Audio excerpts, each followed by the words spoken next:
Hi everybody, I'm Alyssa from Paws for Design, and today I'm going to talk to you about Facebook groups and how to use them effectively for networking with customers and learning how to market to them better. So I'm going to be doing a little bit of screen sharing here as well as talking to you on the screen. So there's some transitions that might not be perfect, but bear with me, I promise we'll get through this. And I'm really sorry about my mic being turned off. I don't know how that happened. And thank you so much, LaShonda, for mentioning it. So let's get going. All right, so with networking with Facebook groups, my biggest suggestion to you is to not look at this as something that you're going to gain clients from immediately. You're going to be building relationships with your clients. And building relationships is much longer term investment. And you're also going to be using these groups to listen to the people in your area and the kind of questions that they have about pet care or grooming or whatever your specialty is. There for sure will be questions about it and everything else because, that just comes naturally when you're talking about pets. You ask questions about what's going on with your pets' lives and everything else to other pet owners, and having knowledgeable people involved in that really is helpful for them. So long-term relationships. Before I even show you how to search for Facebook groups and what a good group is and how to introduce yourself, all that kind of stuff, I also want to talk about just how you're going to be speaking to people in this capacity. And I love this analogy that I heard from Roberto Blake. He likens internet networking to cocktail parties. You wouldn't walk in, shout about your business, throw a couple business cards out into the air, and walk away. Unfortunately, some people think this is something that's appropriate to do on Facebook or on other social media. And, you're just not going to get a positive reaction that way. You want to show people you care and why you're there and that you don't have some kind of advertising ulterior motive.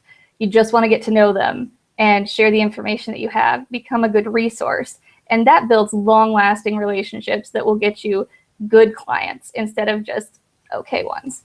So with that in mind, I am going to switch over to the screen here so I can show you some nifty ways to look for Facebook groups that you might not know about. So switch on over here.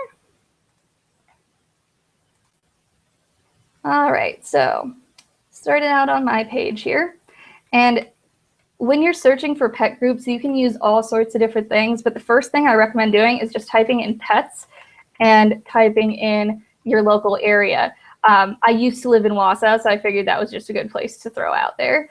And you saw I had a drop down of different businesses, and at the bottom I clicked on the search icon with this. What that now is showing me is a couple different options, and if we go all the way to the end, you can click on groups here, and that way you can search specifically for groups. So what you want to look for is you want to look for something that looks fairly active and looks like, there's people actually talking about it. If it's a public group, you can actually click on it and see what's being posted.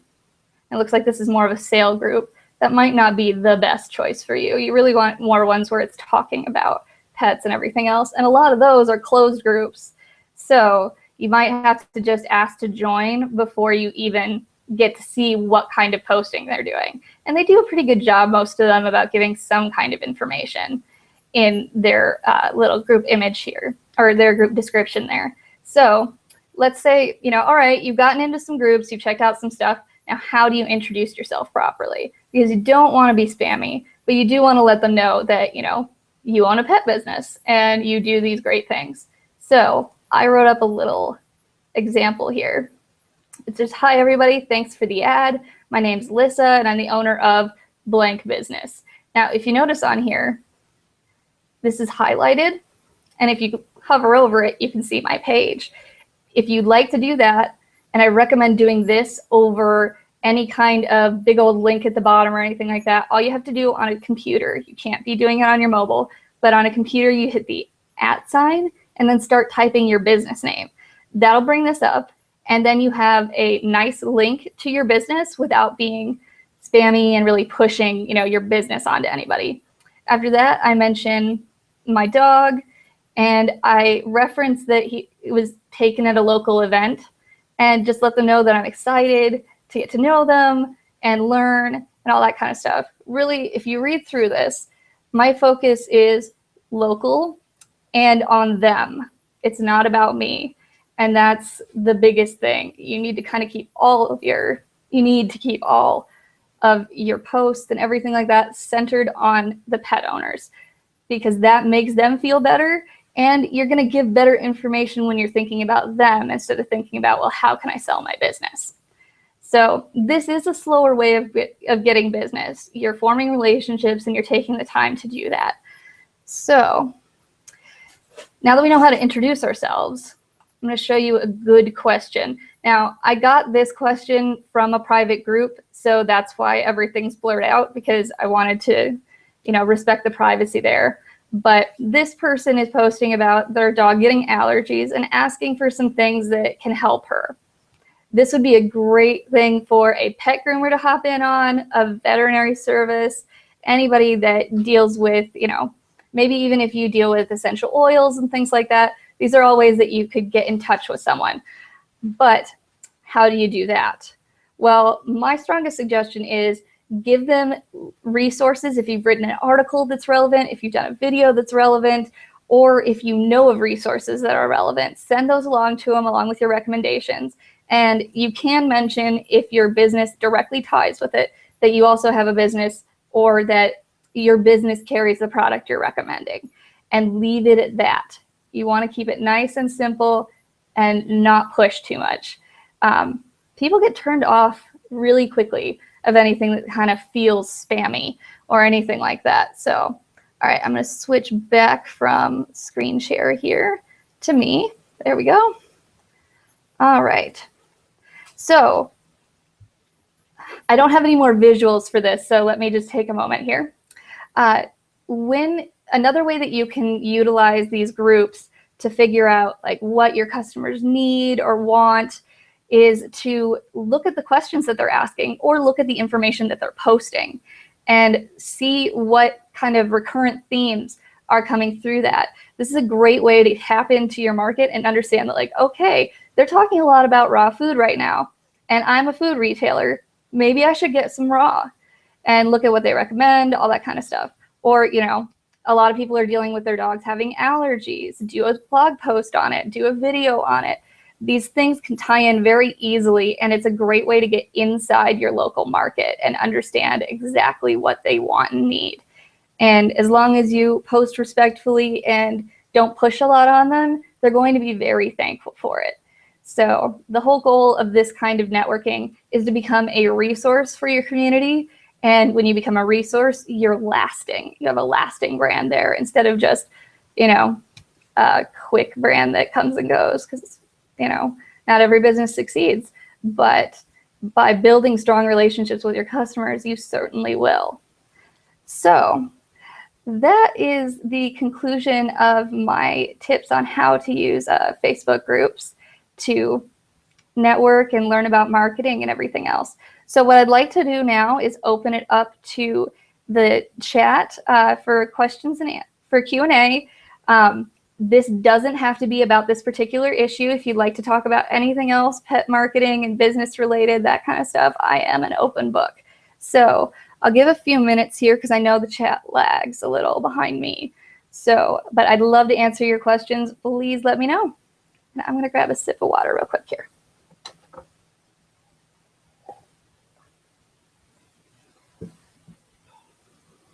I am happy to answer any questions, and it looks like I got a couple here. Sorry, the lag is awful on this thing. So, what would you recommend saying when going into vet clinics to give them your business card? Hi, Kimberly. My recommendations are just to be as personable and professional as possible. I would just let them know that, hey, I have such and such a pet business. I'd really like to get to know you. And I really feel like with this one in particular, with how valuable a resource vet referrals can be, I would go in to ask and see if you can set up a time to grab coffee with them or a meal with them, so that you can actually get to know them and they can get to know you. Because, there are vets that you might not actually end up liking, or you don't think they're a good fit for your clientele for whatever reason, and vice versa. So I think it's really smart to actually get to know the people that you're going to be having refer you. And I know the vet's going to respond way more strongly to somebody who wants to build a personal relationship with them than just hand them a business card. So I know that's a little scary, but as far as making a lasting impression, you certainly will, because you're going out of your way to take care of them, and definitely buy coffee or the meal for the vet, just as a polite thing. If they won't let you, fine. But that's my recommendation there, is to make a more personal connection than just handing a business card over. And next I have Richie Swartz. Do I have a pet business Facebook group? I actually am just starting one. It's going to be, it's called Market Your Pet Biz. And it's not open yet just because I've needed to get some resources together for it. And I kind of wanted to launch it in conjunction with, this Facebook group or this YouTube channel and all these cool other things that I'm doing. I kind of wanted it to be a nice, good hub to find all that kind of resource. So I will be starting it soon, and I will post about it on the Paws for Design page on Facebook, my own personal Facebook. I'll probably have it in the ads and everything, all my contacts inside the description below in the YouTube channel. So you will hear about it as soon as it launches, but it should be pretty soon. Kimberly, I'm glad that helped.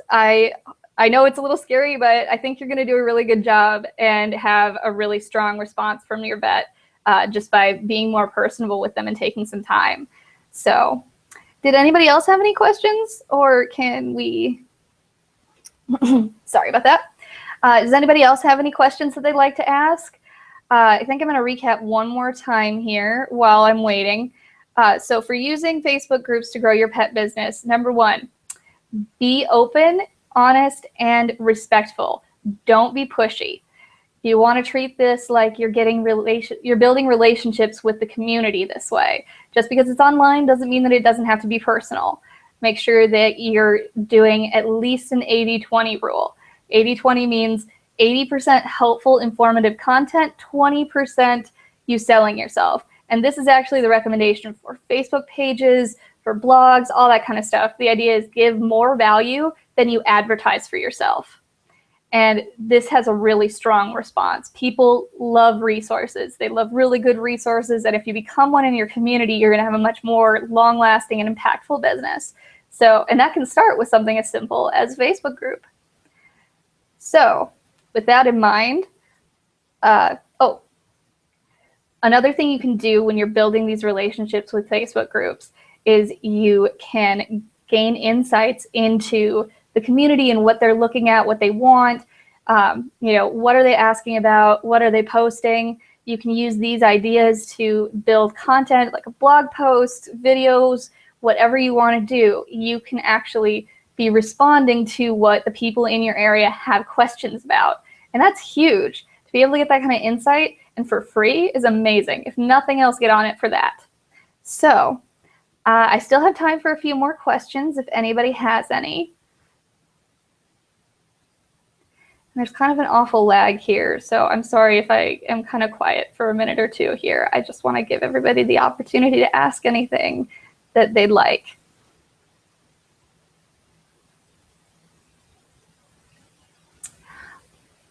I'd also love to know what kind of businesses you guys have. Would you mind typing into the chat box what kind of business you have?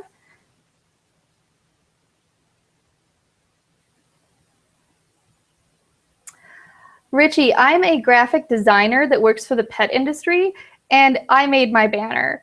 I make all of my content. And to give you a little story on that one, I used to be a house call groomer in the pet industry, and I absolutely loved it. I'd groom in people's homes, and unfortunately, my health caused me to not be able to continue grooming. And when I realized that, I couldn't cope with the idea of not being in the pet industry in some way. And I grew up with my family of graphic designers. I'd been designing since I was about 10. And I did it all throughout my grooming as well, and actually helped friends out with it. And I realized I enjoyed that just as much as grooming.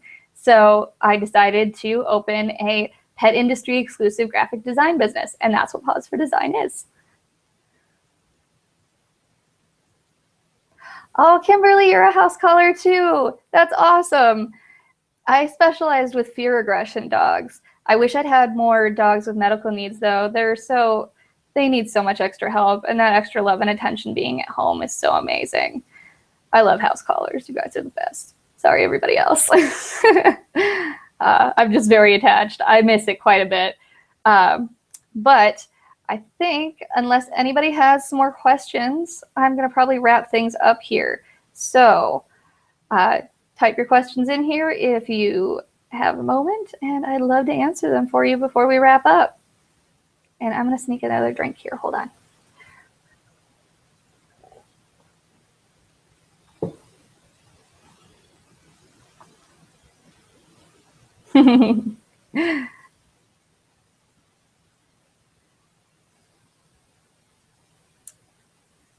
Richie, you're a pet photographer.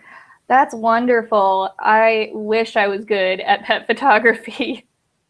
It's a tough business. You're very talented to be able to work with animals and get them to do what you need them to do and still compose beautiful things.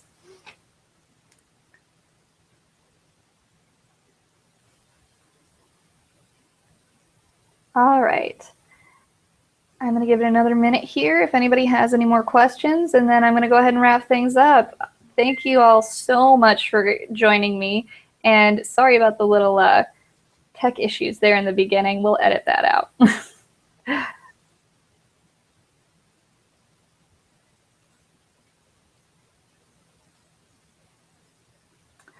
All right. Well, unless anybody has any other specific questions that they'd like to ask, and please go ahead and put them into the chat there, and I will answer them. Just going to give it about one more minute here, and we'll go ahead and wrap things up. Oh, yes. Thanks, Richie. Yeah, you are definitely talented to be able to pull that off. And this demonstrates how long the lag is between when you said that and when I'm responding. Oh, thanks so much, guys. Okay, I'm going to go ahead and wrap things up. I'm going to recap one more time. I like to do that to make sure you guys get the information as much as possible. So, with using Facebook groups for your pet business, first, find good groups locally. You can just start by searching pets and your local name and your local area in Facebook. Drop down to where there's a little search icon and a gray bar. Click on that, and then you'll be a tabbed list. Click again, and you'll find groups at the top there. That's where you want to go to see all the different groups in your area for that particular topic. So once you do that, find some good groups. My biggest things when you are going to join a group, introduce yourself, but don't be pushy about your business. Just briefly mention it.